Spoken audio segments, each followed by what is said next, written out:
ক্যাম্পাসটা একটু দেখুন। আমরা রাত কয়টা, 1টা বাজছে, 1টার দিকে ক্যাম্পাস আমাদের, যা আনবিলিভেবল।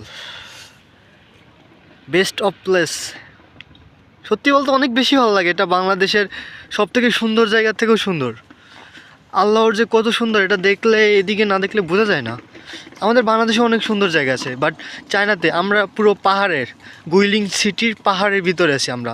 অর্ণব ভাই, পাহাড়ের ভিতরে আমরা তো সাজেক গেছি অনেকবার, আপনি অনেকবার সাজেক গেছেন, বান্দরবান গেছেন, সব জায়গায় গেছেন। বাট সাজেক বান্দরবানের ফিলিং তো কি বলবো, ওখানে শুধু পাহাড়ে যাইতেছি, রোড থেকে যাইতেছি, কোনো ফিলিংস নেই। বাট আছে, তারপর একটা অনুভূতি থাকে, first time, second time, third time. But আমরা যখন পাহাড়ের ভিতরে ওই সাজেক বান্দরবান 1-2বার যাওয়ার হয়তো, বা 2 দিন 4 দিন 5 দিন হোটেলে থাকা হয়তো। বাট আমরা যে এখন অলরেডি কত 10,000 ফুট উপরে আছি, 10,000 না, 4,000 না 5,000 ফুট উপরে হবে, 10,000 না, হ্যাঁ অনেক উপরে। তো এখন অনুভূতি কেমন? আমরা তো এখন অলরেডি পাহাড়ে থাকবো প্রায় অনেক বছর। তো আসলে কি, বাংলাদেশ অনেক সুন্দর, আমাদের এক একটা জেলা, এক একটা অঞ্চল এক এক রকম সুন্দর। হ্যাঁ, সাউদার্ন তো বাংলাদেশ সবচেয়ে সুন্দর জায়গা। সাউদার্নের পাহাড়ি এলাকাগুলো, নর্থের পাহাড়ি যেগুলো আছে, সব মিলে বাংলাদেশ টোটালি সুন্দর। বাট এই যে এলাকাগুলো চায়নাতে আছে, চায়না মোস্ট অফ দ্য প্রবেশ ইন্টায়ার চায়না এরকমই একটা সুন্দর মতো ভাইব ক্রিয়েট করছে, যার যার ব্যক্তিগত, কোথাও পাহাড়ি, কোথাও সমুদ্র আছে, মানে ডিফারেন্ট ডিফারেন্ট অবস্থা। বাট আমি বলবো না ইউরোপকে একেবারে ফেলাই দিতে পারবে না, একটু অন্যরকম। মানে যারা আমাদের সাউদার্ন এলাকা ঘুরে আসছেন আপনারা, সাজেক, বান্দরবান, লামা বা কক্সবাজার, তারা এখানে আসার পর ওটার মায়া ভুলে যাবেন। মানে এটা মাইন্ড করেন না, বাট সেটা এরকমই।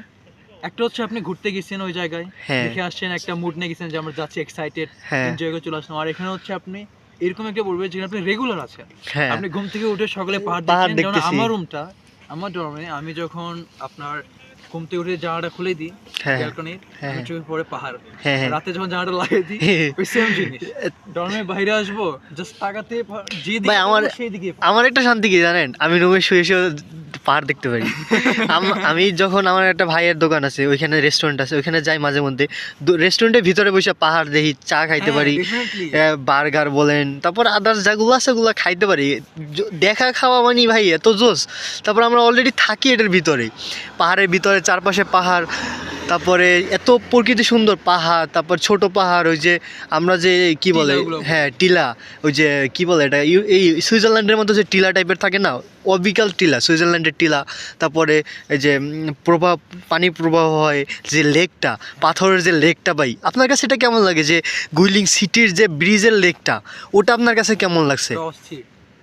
ইনশাল্লাহ একদিন এক্সপ্লোর করবো, আমি একদিন ইনশাল্লাহ এক্সপ্লোর করবো, কারণ আমরা অনেকবার গেছি, বাট এক্সপ্লোর